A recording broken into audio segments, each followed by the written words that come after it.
If your soil has been fighting you every step of the way, you're not alone. I spent years battling beds that stayed compacted no matter how much compost I added, seedlings that stalled after transplanting, and tomato plants that seemed determined to disappoint me. But everything changed the day I buried something so ordinary, so overlooked, that it felt almost ridiculous to try. Leftover cooked rice, yes, the same rice sitting in your fridge right now, triggered one of the fastest explosions of worm activity I've ever seen in a garden.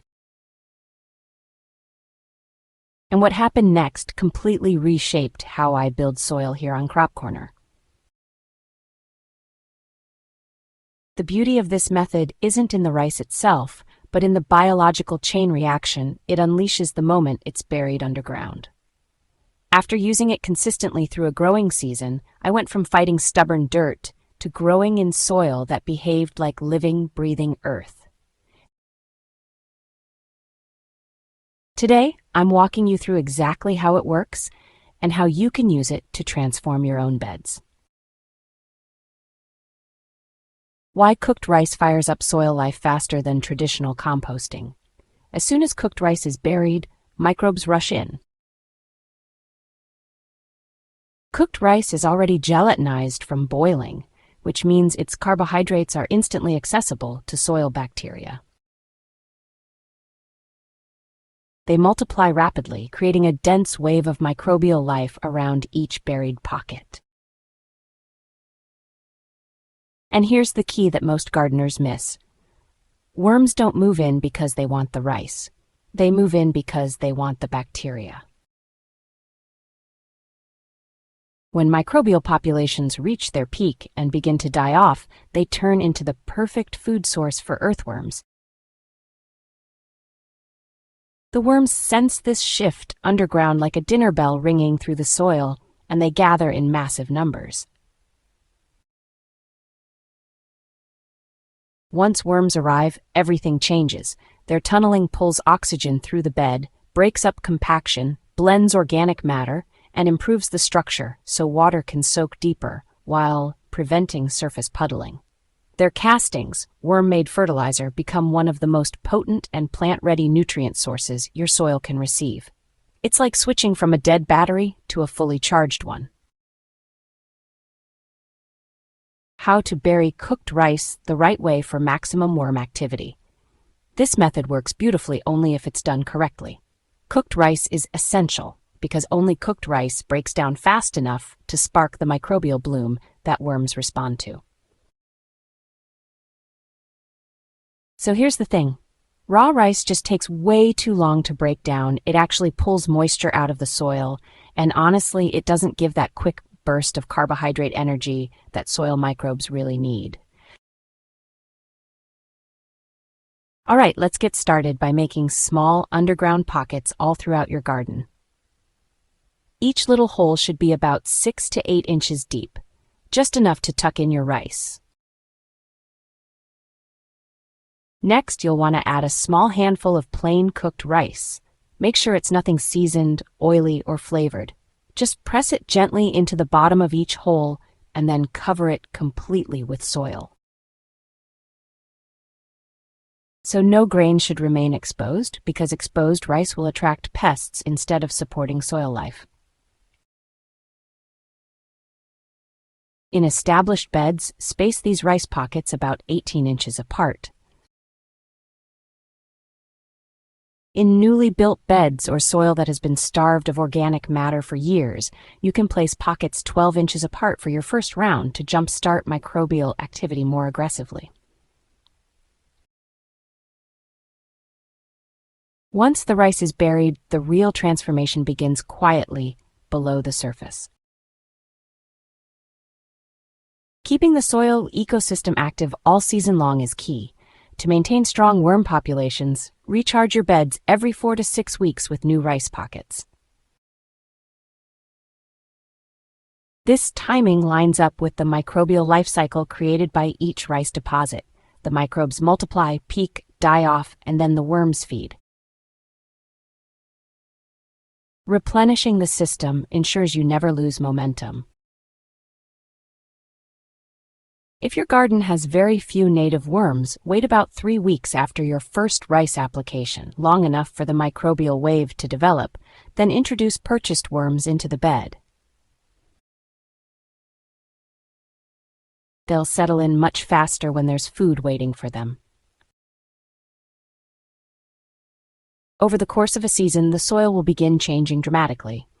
Hard beds soften, water retention improves, and the soil color deepens toward that rich, dark tone that signals rising organic matter. The difference is visible with every handful you lift. Enhancing the rice method with powerful companions. A 2-inch layer of compost or aged manure on top of the bed after burying your rice pockets creates a perfect vertical feeding corridor for worms. The rice energizes microbes below, the compost draws worms upward, and the worms cycle between the 2 layers repeatedly, distributing nutrients through the entire soil profile. Used coffee grounds added between rice applications balance the high carbon content of rice with extra nitrogen, keeping microbial breakdown smooth and steady. Worms also love coffee grounds, which keeps them active at multiple soil depths. Crushed eggshells supply calcium, which is, an essential mineral for worm reproduction. Regularly adding them helps stabilize and grow your worm population over time. Then there's mulch, the unsung hero of worm survival. A 3 to 4 inch layer of shredded leaves, straw, or wood chips locks in moisture and shields the soil from harsh sun. When you combine those rice pockets underground with mulched beds, you'll often find active worms hanging out just beneath the surface. And honestly, that's exactly where your plant roots are doing most of their feeding. So what should you expect in the first few weeks? Well, most gardeners start to notice changes in as little as 2 to 3 weeks. You might, lift the soil to transplant a seedling and suddenly realize there are worms everywhere. By weeks 4 through 6, worm populations often surge dramatically, and the soil shifts in texture. It becomes easier to crumble in your hand, more aerated, and far less dense. As organic matter continues to rise, the soil darkens. Darker soil absorbs warmth better, encourages faster root growth, and extends your growing season by a surprising margin. By the end of your first full season, you may find yourself using far fewer fertilizers because the soil is feeding your plants naturally. The biggest transformation I personally saw was in my tomato beds. The area where I used rice pockets produced deeper, stronger root systems and a harvest almost twice the size of the untreated section. The fruit was firmer, healthier, and honestly, noticeably more flavorful. The soil told the whole story: tunnels everywhere, rich color, soft tilth, and almost zero compaction. Why this method works on a biological level? The rice trick works because it honors the natural design of healthy soil. Soil isn't meant to be treated like dirt, it's meant to be alive. When you feed the microbes, the worms show up. When the worms show up, fertility compounds. When fertility compounds, plants respond with explosive vigor. This system requires no chemicals, no special tools, and no expensive soil products, just biological understanding and a handful of cooked rice. If you want more proven methods like this, make sure you subscribe to Crop Corner and share this guide with gardeners who deserve healthier soil and bigger harvests.